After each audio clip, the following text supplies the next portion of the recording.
Hello, welcome back to Sonic and Knuckles. Now we're moving on to the next zone, and this is probably one of my favorite zones. This is where the game really starts to,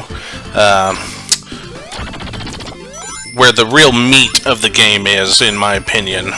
This is where it really starts to pick up, and I just love this stage. Both parts of this stage are extremely enjoyable. This stage, for me, has a much higher level of intensity in terms of what you're able to do for speed and discovering secrets and such. Here we go.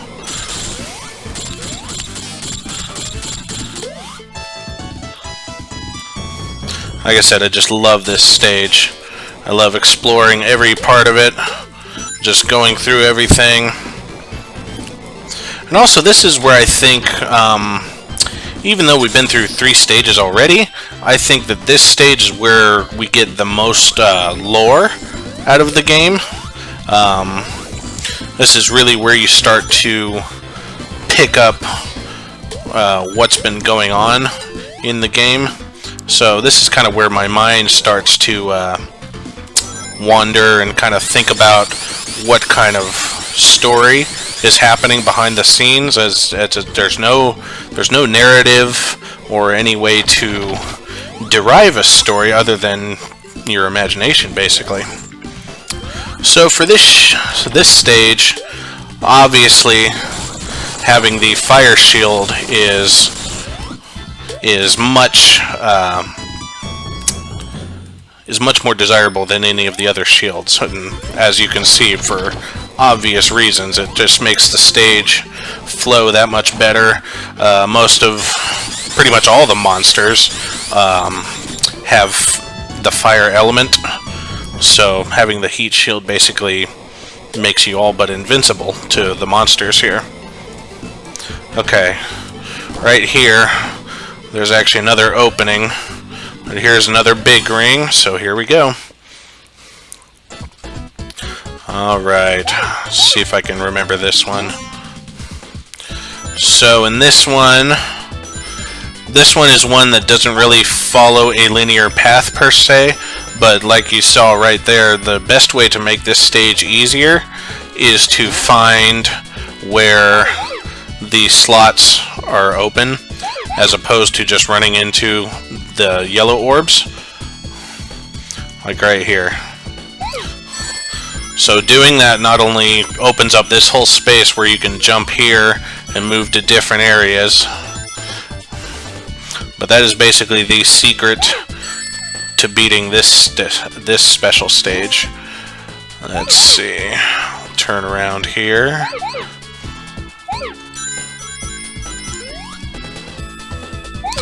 This is another stage where if you don't have the layout memorized and you don't have the wherewithal to figure it out pretty quickly, you could find yourself getting pretty lost towards the end, especially when you're trying to deal with the speed increase and get through without making a mistake. So you really got to be on your toes. And looks like that will be it for this one. Boom. Okay.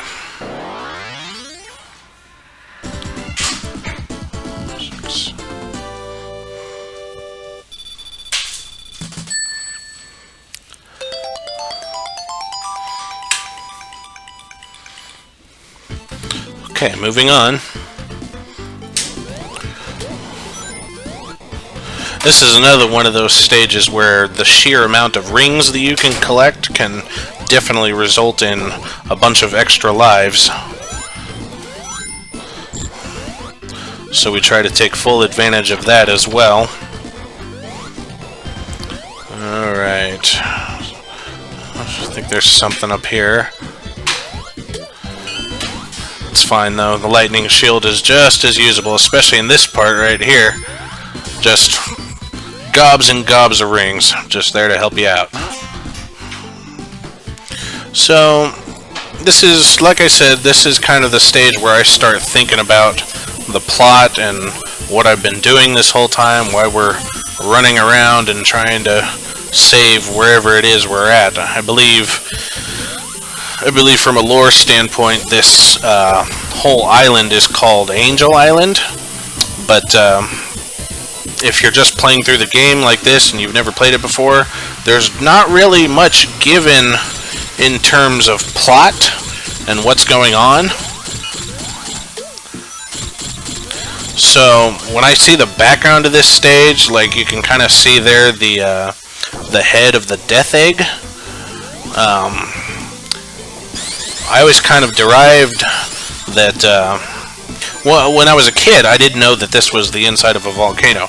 I thought that those looked like trees and what have you, and that this was just like some area of the island that Robotnik had just kind of torched, and that's why it was all on fire like this.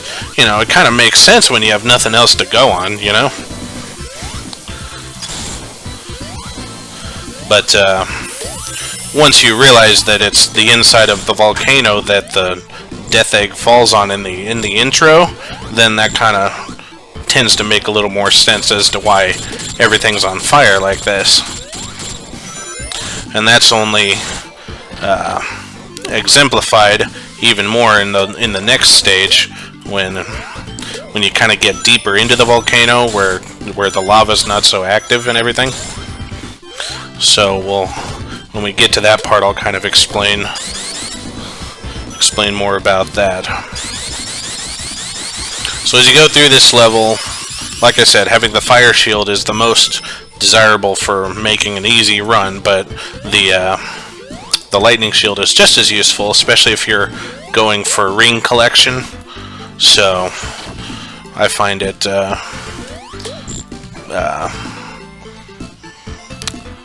I find that it's also useful in this instance.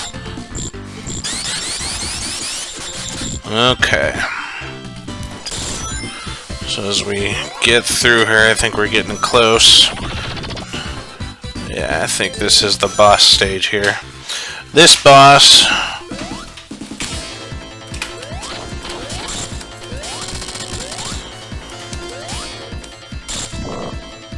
So this thing right here, not really too great for speed running, but if you can manage to get these boys down like that, then that'll make this phase act a little faster. Sometimes you gotta watch, you'll try to jump forward, and based on where you're at on the layout, like it's not exactly level.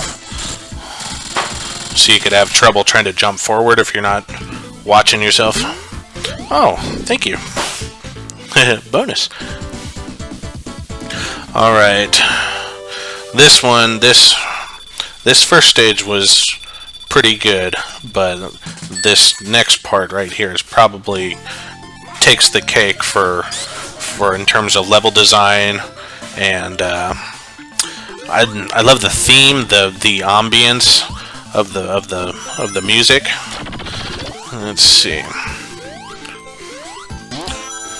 And there's even a point where I kind of derive a little bit of emotion from this part.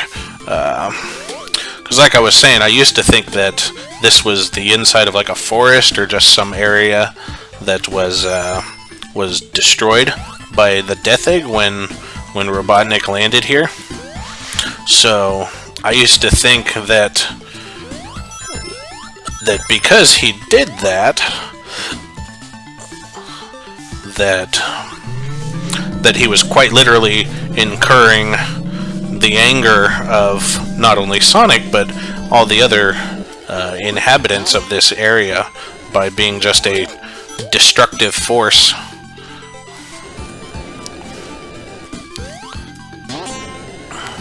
So there's definitely something to be gained from feeling like you're here to stop him, you know, from completely destroying this place.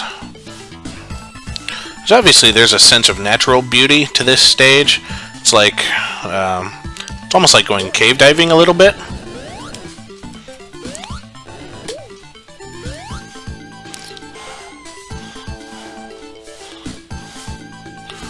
those things, pretty simple if you just have a little bit of patience.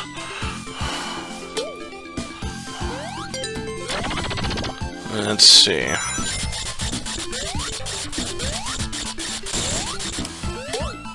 Okay. And then these guys, I don't know why they come in threes there. It's always kind of weird to me. Alright. Still looking for that last big ring. Whoops. See if we can find it. It might be here. Is it here? Nope.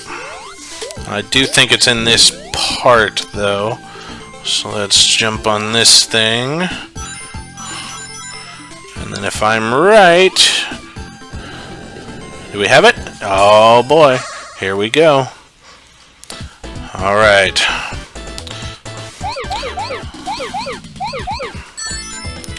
Being the last stage, this is where it really ramps up in difficulty here. Try to do that just to make it a tad easier. There we go. Perfect. Alright. Okay. Alright. I've gotten burned by that plenty of times. This stage is obviously meant to test your skill. Okay, I saw the yellow orb there. Okay. And this is where the speed factor obviously comes into play here. Oh boy. Gosh. Whew. We've done it. Yes. Can't believe it. Almost never works on the first try like that. Alright. Alright, I like it. Yes. Okay. This is looking really good.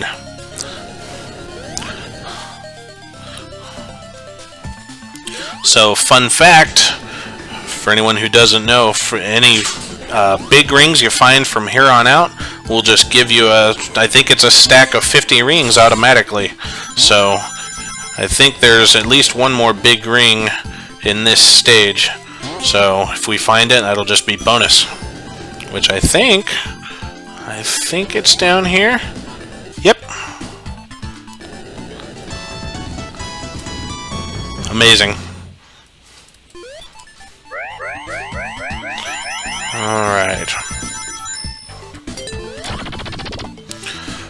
Ah, here we go. This is what I was talking about earlier. This outside part, there's still some active lava here, but you can see like this kind of rugged beauty where it looks like literally a forest that's been destroyed, and it's on fire, it's engulfed, and that just, it used to derive my sense of self-righteousness as to why we were here to take Robotnik out for these, I guess you would call them atrocities against nature. So it's like, this is why we're doing this. We're not just kicking our butt for the fun of it, but he's actually done us wrong. See? There you go. Your big head hanging in the sky like that. Whoops. Well, we were on a roll, but our old pal Knuckles got to us. This part used to scare me to death, because if you're not going into it ready with a fire shield like this stage is extremely stressful. But then at the same time, we just got through talking about how now you had a reason to take Robotnik out, and here he is to challenge us, so it's like, oh, okay, that was easy. Didn't even need to go looking for him anymore. And the way this part just kind of keeps on moving, oh, gotta be ready for it. Oh, here we go. Alright. So there's that part. Oh, 200 rings. That's amazing. I like to get that just for the score points. Now this boss, something different about this boss. He's another one where you can't damage him on your own. Kind of like the boss in the Flying Battery. You just kind of left to let him do his own thing. What makes it easy, of course, is having the fire shields, because you don't have to rely on these platforms to live. That's the whole difficulty of the boss, so having the fire shield definitely makes this just a cakewalk. All you gotta do is just stay out of the way. So we'll let him continue to do his thing. The other thing that's kind of weird about this boss is the amount of hits it takes.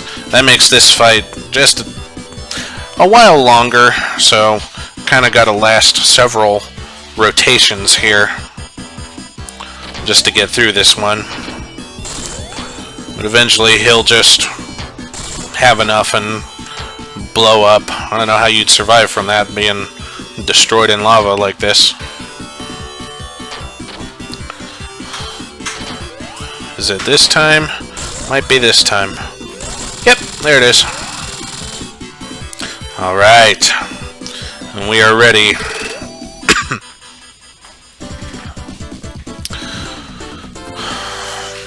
So because the next stage is so short, we'll go ahead and do that one too. And it is obviously an amazing stage that's all storyline.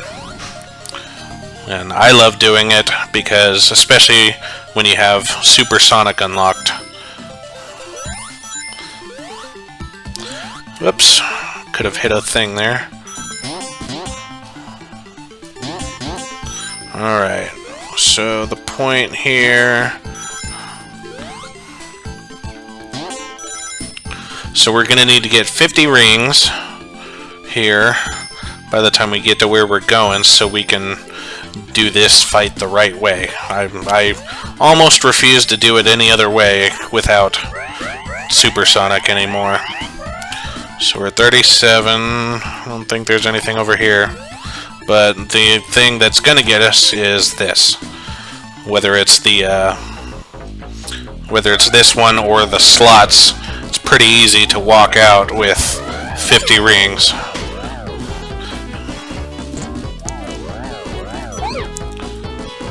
Okay. Oh boy.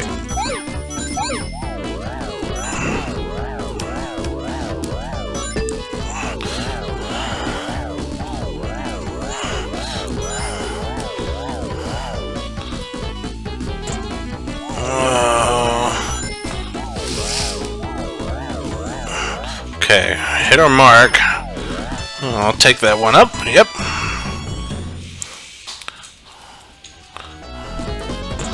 I'll just get out of here. Oh, I do that every time. Cool. So now we're going to do this the way I love doing it. So here comes the long-anticipated epic duel. So let's jump right into it. Hey, it's our old pal. I am going to murder you. You won't even have a chance.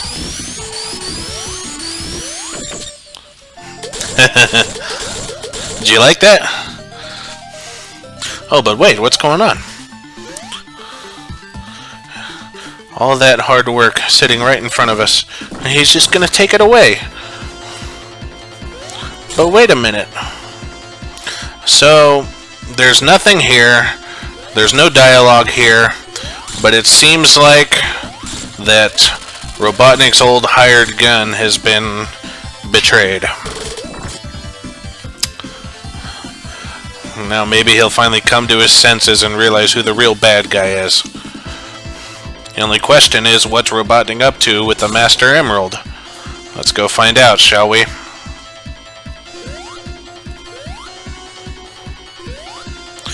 Where could Knuckles be taking us, huh? Let's find out in the next episode.